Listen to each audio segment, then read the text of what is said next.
سلامونه دوستانو، څنګه کولی شو چې په خپل موبایل کې یو اپلیکیشن زیات وارې انسټال کو. تر اوسه پورې به تاسو په خپل موبایل کې یو اپلیکیشن 2 وارې انسټال کړی وي یا اپلیکیشن مو 2 کړی وي.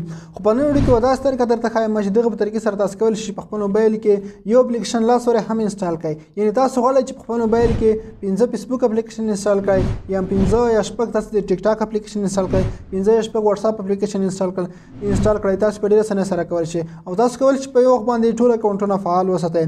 نو که چېرته دوستان تاسو دا طریقه زده کول غواړئ، راځئ د ویډیو سره تر پایه پورې وګورئ. د لپاره دوستان تاسو په خپل موبایل کې یو کوچنی اپلیکیشن انسټال کړئ. د اپلیکیشن انسټالولو لپاره به راشئ په خپل موبایل کې به ګوګل راخلاص کړئ. نو کله هم دوستان تاسو ګوګل راخلاص کړ، په دې پورته ګوګل سرچ کې به ورته ولیکئ richnews.co. همدغه ویب سایټ به تاسو ولیکئ دوستانو او سرچ به یې کړئ. نو دغه اپلیکیشن لینک تاسو د دې ویډیو په ډسکرپشن کې هم پرېږدم. فیسبوک کې به تاسو په ویډیو په ټایټل کې لینک وي، هم په لومړي کمنټ کې تاسو لینک کتلی شئ. کله هم دوستان دغه ویب سایټ تاسو ته راخلاص شو، په دې کې لږ لاندې راشئ. دلته دوستان تاسو ته سرچ آیکن راځي، په دې سرچ کې به ورته ولیکئ ملټیپل سپیس. کله دوستان دا ولیکه تاسو دغه اول آیکن راځي، په دغه به ورته کلیک واخلئ. کله چې په دغه باندې کلیک واخیسته دوستانو، اوس تاسو کولی شئ د اپلیکیشن د دغه ځای نه په اسانۍ سره لږ لاندې به راشئ دوستانو. دې کې تاسو ته اخر کې ډاونلوډ اپشن راځي، په دې ډاونلوډ باندې کلیک واخلئ او دغه اپلیکیشن خپل موبایل ته ډاونلوډ کړئ. کله دوستان د اپلیکیشن په خپل موبایل کې ډاونلوډ کړ، انسټال مو کړ، نو راشئ د اپلیکیشن تاسو په خپل موبایل کې راخلاص کړئ. نو کله دوستانو تاسو په خپل موبایل کې دغه اپلیکیشن راخلاص کړ، په اول سر کې لږ لوډینګ اخلي. دوستان تاسو دغسې یو صفحه راوړي. اوس تاسو غواړئ چې په دې کې یو اپلیکیشن 2 کړئ. نو څنګه یې 2 کولی شو؟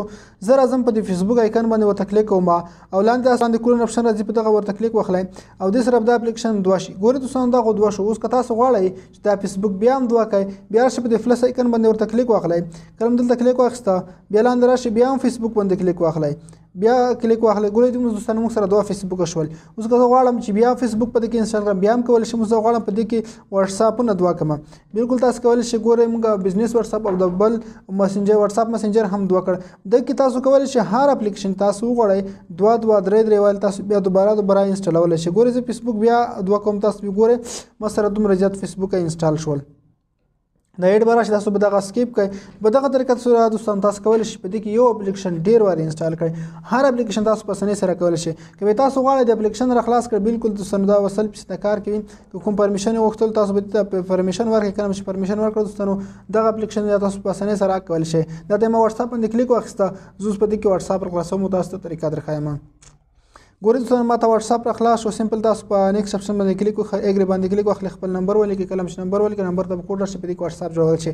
همدغسې فیسبوک، ټیک ټاک، هر اپلیکیشن تاسو په دې کې 2 کولی شئ یا ډېر وارې انسټالولی شئ. نو دوستانو دا ویډیو که د ویډیو خوښ شوي لازمي لایک کړئ، د نور ملګرو سره هم شریک کړئ. مننه.